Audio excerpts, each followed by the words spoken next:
라는 그 동일한 이야기가 있습니다. 평소에 학교 수업에는 별 관심이 없고 그래서 학교 뒷산에 올라가서 열심히 기도하시던 어느 전도사님이 계셨습니다. 한 학기가 다 지나고 기말고사를 보는데 이 전도사님이 아무리 머리를 쥐어짜고 시험 답안지에 적을 말을 쓰려고 해도 도무지 머릿속에 생각나는 게 없는 거예요.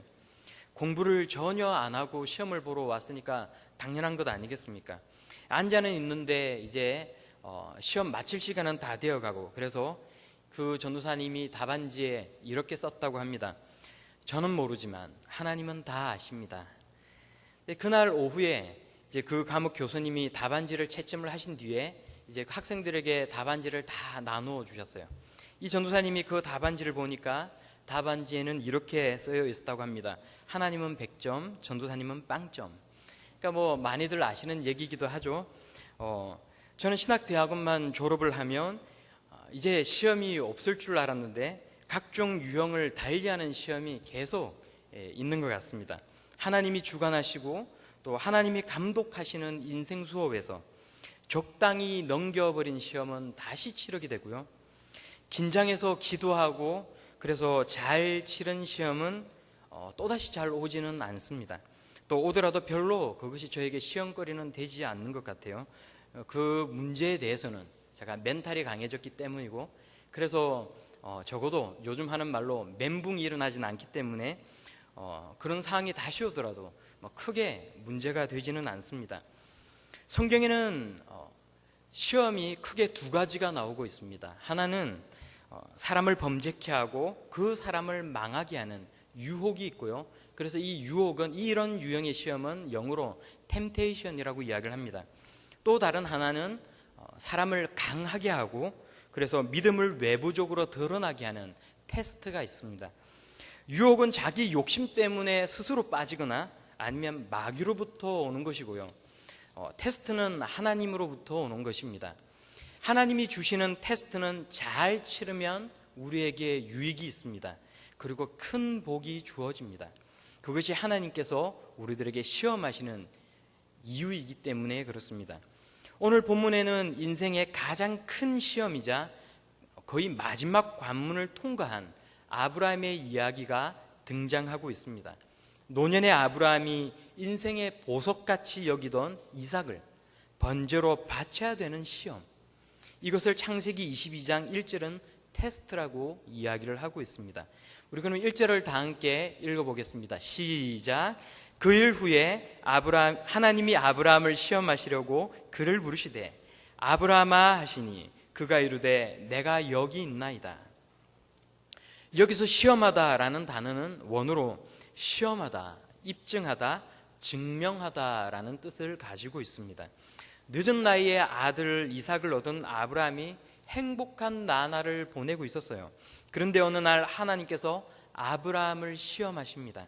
2절에 내 아들 내 사랑하는 독자 이삭을 데리고 모레아 땅으로 가서 내가 내게 일러준 한 산, 거기서 그를 번제로 드리라, 그렇게 말씀하는 것입니다. 갑자기 믿을 수 없는 일이 벌어진 것입니다. 믿음으로 하란 땅을 떠나 가나안으로 아브라함은 들어왔습니다. 하나님께서 내 자손을 하늘의 별과 같이 바닷가의 모래알과 같이 많게 해주겠다라고 약속하셨습니다. 그리고 노년에 이삭을 얻었습니다.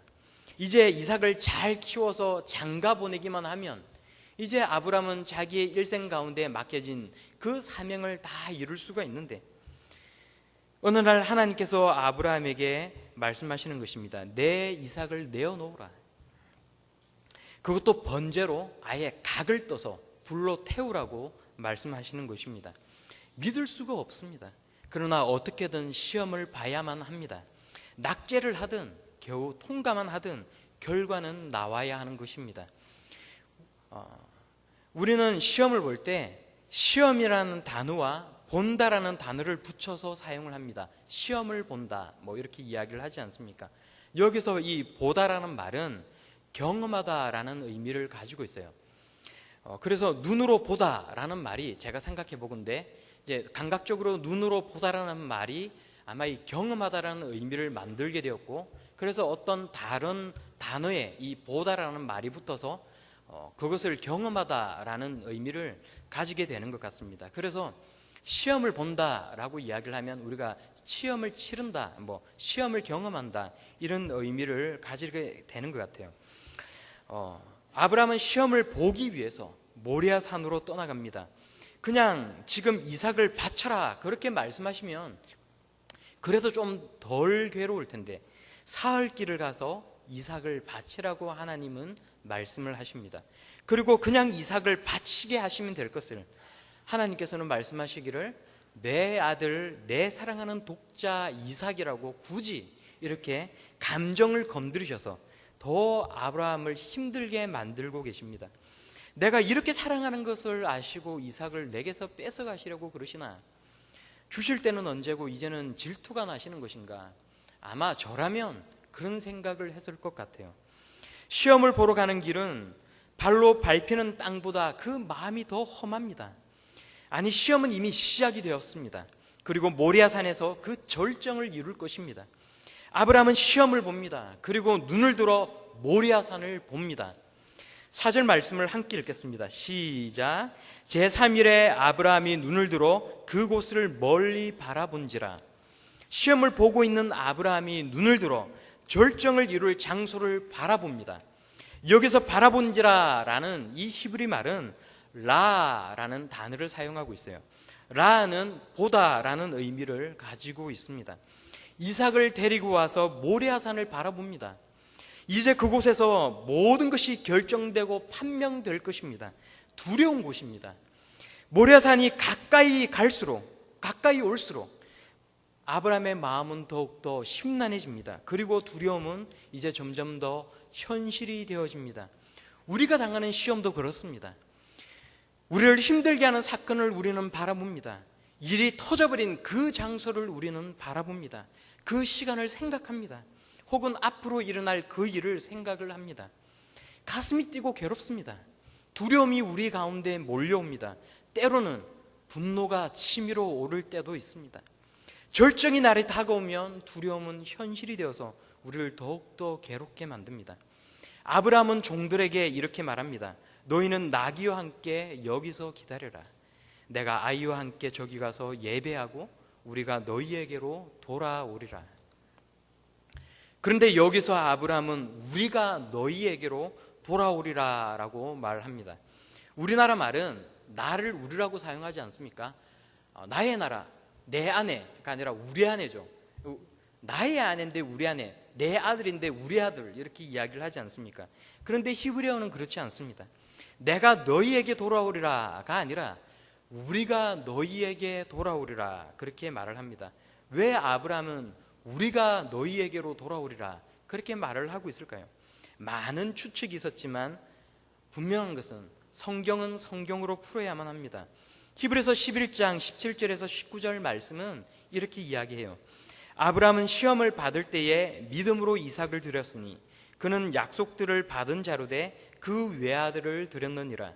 그에게 이미 말씀하시기를 내 자손이라 칭할 자는 이삭으로 말미암으리라 하셨으니 그가 하나님이 능히 이삭을 죽은 자 가운데서 다시 살리실 줄로 생각한지라. 비유컨대 그를 죽은 자 가운데서 도로 받은 것이니라.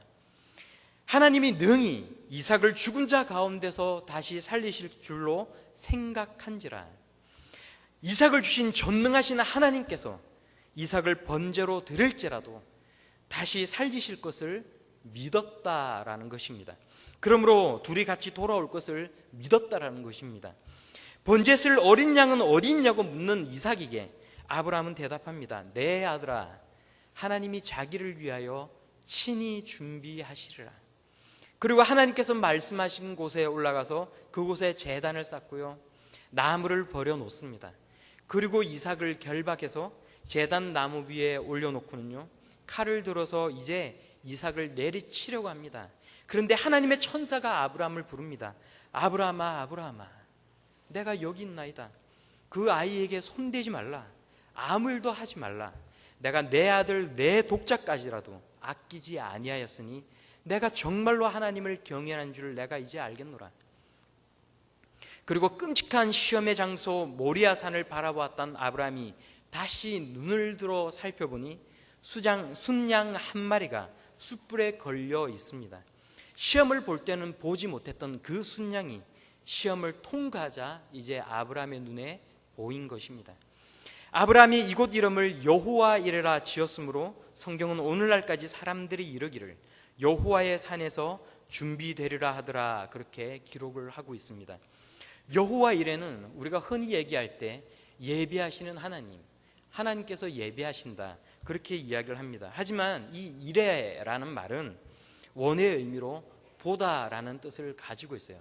라라는 이 단어에서 나왔습니다.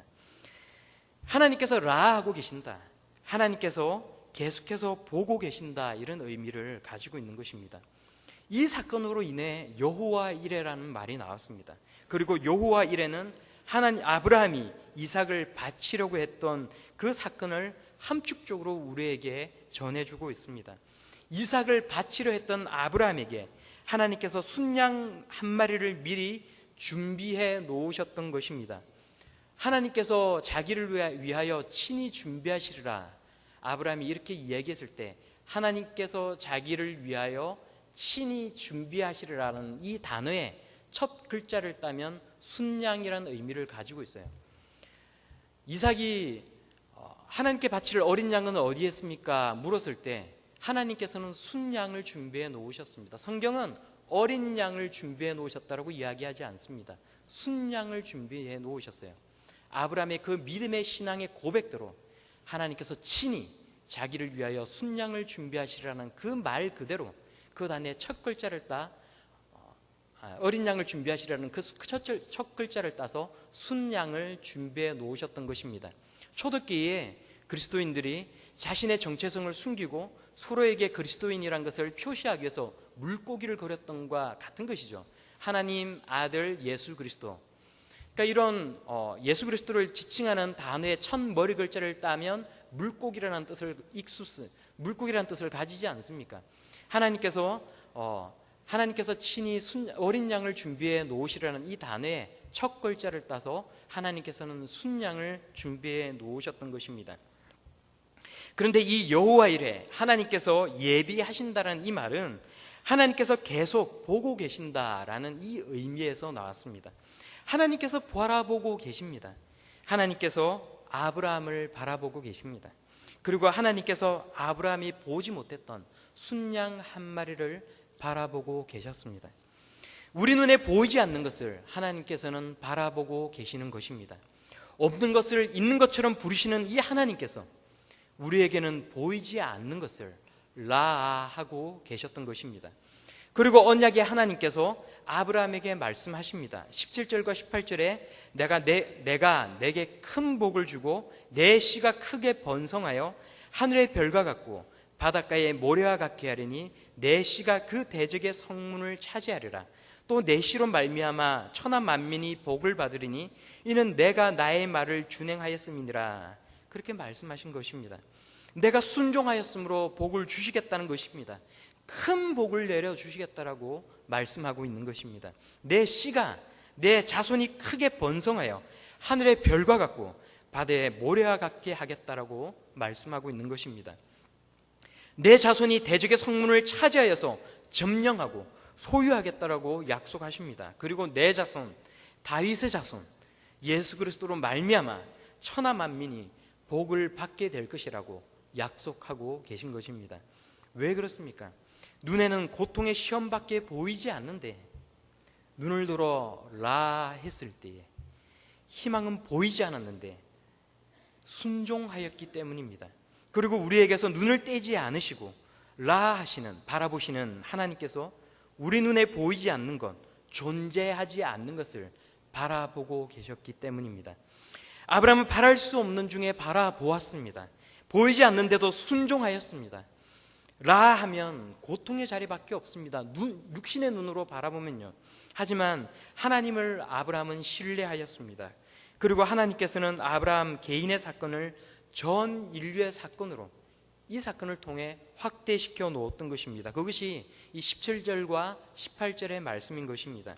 어떻게 이를 이루어 놓으셨습니까? 그것은 순종함으로 이루게 하셨다라는 것입니다. 그런데 아브라함의 이 순종에는 바라봄의 원리가 적용되고 있습니다. 저는 오늘 이 바라봄에 대해서 함께 말씀을 나누고자 합니다. 구구사전에 바라보다라는 이 단어를 찾아보면 어떤 대상을 향하여 보다라는 뜻 외에 관찰하다, 또 실현 가능성이 있다고 생각한 일에 기대나 희망을 가지다라는 뜻을 가지고 있습니다. 히브리어 라라는 말이 우리말로 보다, 관찰하다, 기대하다라는 뜻을 가지는 것입니다. 저는 요즘 집에서 강아지 한 마리를 키우는데 요즘은 이 강아지 때문에 처음에 이 강아지를 데려왔을 때 잠깐 고민을 한 적이 있습니다. 두 가지의 고민이 있었는데요. 그것 때문에 사실 이 강아지를 팔아 치워버려야 되나 이런 생각까지 했습니다. 하나는 제 아내가 이 털 알레르기가 있기 때문에 강아지를 만지면 이렇게 손에 이렇게 두드러기가 나요. 그래서 맨날 이게 가렵다고 벅벅 긁고 있더라고요. 근데 사실 또 이게 두드러기가 제 손에 난 건 아니잖아요. 그래서 크게 와닿지는 않았거든요. 근데 이 중대한 하나의 문제가 뭐냐면 이제 강아지를 거실에 두니까 아무데나 오줌을 싸요. 그래서 이게 항상 이 강아지가 어디서 오줌을 싸나 관찰을 해야 되는 겁니다. 강아지가 오줌을 싸면 그 치우는 것은 제 몫이거든요. 그래서 최대한 이 강아지가 오줌을 싸지 않게끔 늘 지켜봐야 되는 거예요. 늘 저는 이 강아지를 하고 있습니다. 바라보고 있어요. 제 입장에서는 이 강아지를 바라보는 것이 오줌을 싸나 감시하고 관찰하기 위해서입니다. 근데 이 강아지는 늘 제 손을 바라봅니다. 늘 먹을 것을 주거든요. 밥을 주기도 하고요, 또 간식을 주기도 합니다. 그러니까 이 강아지는 사실 저는 별로 안정이 없어요. 늘 먹을 것에 관심이 있다 보니까 늘 강아지는 제 손을 하고 있습니다. 제 손을 바라보고 있습니다. 늘 먹을 것을 기대하는 마음으로 제 손을 바라보고 있는 것입니다. 그런데 저는 이 강아지를 보면서 그렇구나 이런 생각을 했어요. 아브라함도 그렇지 않습니까? 아브라함은 순종함으로 하였습니다. 하나님을 바라봅니다. 그리고 아브라함은 주실 은혜를 하고 있는 것입니다. 기대하고 있는 것입니다. 바라보고 있는 것입니다. 그리고 하면서 순종한 결과는 여호와 이레의 하나님의 큰 복과 은혜를 경험한 것입니다. 이것이 바라봄의 원리인 것입니다. 그러므로 바라봄의 원리는 믿음의 원리라고 이야기할 수 있습니다. 데살로니가 전서 1장 3절은 이렇게 말씀합니다. 너희 믿음의 역사와 사랑의 수고와 우리 주 예수 그리스도에 대한 소망의 인내를 우리 하나님 아버지 앞에서 끊임없이 기억함이니 너희 믿음으로 행한 일과 사랑으로 수고한 것과 소망의 인내를 내가 알고 있다라고 말씀하고 있는 것입니다. 하나님의 선하심에 대한 신뢰가 있어야 하는 것입니다. 우리 하나님은 좋은 것을 주시는 하나님입니다. 오늘 오전에 목사님께서 말씀하신 것처럼 하나님은 늘 우리들에게 좋은 것을 주기를 원하시는 하나님입니다. 하나님이 우리에게 원하시는 것은 우리의 고통과 우리의 어려움이 아니라 우리에게 희망을 주시고 우리에게 기쁨을 주시고 우리가 잘 되는 것을 원하시고 계신다는 것입니다. 이렇게 하나님은 선하신 분이라는 것입니다. 하나님의 선하심에 대한 신뢰함이 없다면 우리의 믿음도 있을 수가 없습니다. 두 번째로는 선한 결과에 대한 믿음이 있어야 합니다. 하나님께서 우리에게 베풀어 주시는 선한 결과에 대한 믿음이 있어야 한다라는 것입니다. 어떤 사람들은 이야기를 합니다. 우리가 하나님을 믿을 때 복을 이야기하면 안 된다라고 이야기를 합니다. 복을 이야기하지 말라라고 합니다. 우리는 고통의 자리에 있더라도 꿋꿋이 인내함으로 나아가고 늘 하나님은 하나님이시기 때문에 그냥 순종해야 한다라고 합니다. 그렇지만 성경은 그렇게 이야기하지 않아요. 성경은 하나님은 선하신 분이시고 우리가 하나님 말씀에 순종함으로 인내하였을 때 하나님은 우리에게 복을 주시는 분이라고 말씀하고 있습니다. 하나님은 하나님이시기 때문에 순종하는 것은 맞습니다. 나의 삶이 고통스럽더라도 하나님의 말씀에 순종하여야 합니다. 그렇지만 하나님은 절대로 비인격적인 분이 아니십니다. 내가 끊임없이 희생하고 고통당하는 것을 바라시는 분이 아니라는 것입니다. 아브라함의 믿음을 바라보십시오. 아브라함의 믿음은 그냥 무작정 순종하고 고통을 당하는 믿음이 아니었습니다. 성경은 어떻게 이야기를 합니까? 데살로니가 전서에서 말씀하기를 하나님께서 죽은 이삭을 다시 살리실 것을 믿었다라고 이야기하지 않습니까? 그러므로 우리의 믿음은 하나님께서 선한 것을 다시 대갚아 주심에 대한 그 믿음이 있어야 한다는 것입니다. 두 번째로 바라봄의 원리는 순종의 원리입니다. 순종과 믿음은 사실 연결되어 있어요. 무조건 순종만 하면 된다라는 우직한 신앙이 반복되면서 결국 믿음을 낳든지 아니면 믿어서 순종을 하게 되든지 결국 믿음은 순종과 연결된다라는 것입니다. 초대교회의 핍박은 믿음으로 인한 핍박이었습니다. 그리고 지금도 우리 그리스도인들은 믿음 때문에 받아야 되는 많은 손해가 있습니다. 하지만 여전히 성경은 우리에게 복과 희망적인 미래를 약속하고 있습니다. 하나님께서는 아브라함에게 자식을 줬으니 그냥 다시 내놓아라, 무조건 순종해라, 그렇게 말씀하지 않으셨습니다. 원어로 이 2절 말씀을 보면요, 이삭을 모리아 땅 예루살렘으로 데리고 가서 번제로 바치라고 말씀하실 때 굳이 영어로 쓰면 please라는 단어를 사용하고 계세요. 히브리어로 나라는 단어인데 우리말로 하면 please보다는 조금 와달려면 이런 단어를 쓰면 더 좋을 것 같아요. 내 아들 이삭을 데리고 번제로 좀 바쳤으면 좋겠다, 번제로 좀 바쳤으면 좋겠다, 이런 표현입니다. 내 아들 이삭을 데리고 모리아 땅으로 가서 번제로 바쳐라, 그렇게 말씀하신 것이 아니라 영어로 굳이 표현하면 please, 우리말로 굳이 옮기자면 내 아들 이삭을 데리고 가서 모리아 땅에서 번제로 좀 바치면 좋겠다, 이렇게 표현하셨다라는 것입니다. 하나님께서 사람에게 이렇게 표현하시는 경우는 성경에 몇 군데 등장하지 않습니다. 그냥 하나님은 말씀하면 되지 않습니까? 그러나 우리들에게 어려운 부탁을 하실 경우에 가끔 하나님은 이렇게 please라고 말씀하시는 것입니다.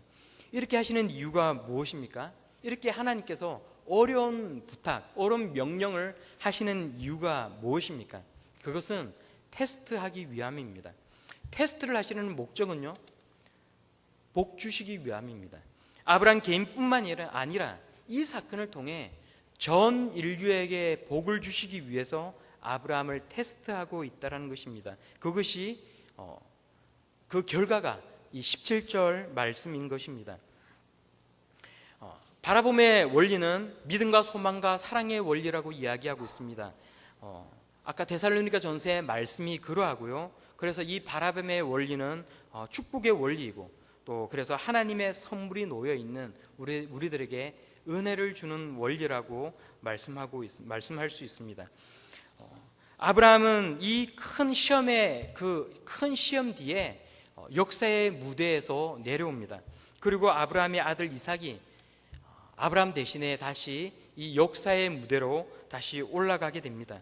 아브라함의 이 시험은 이 여호와 이레의 사건으로 절정을 이루고 이제는 내리막으로 치닫게 됩니다. 그만큼 이 이삭을 모리아 산에서 바치는 이 사건이 얼마나 중요한 사건인지를 우리들에게 성경은 말씀하고 있는 것입니다.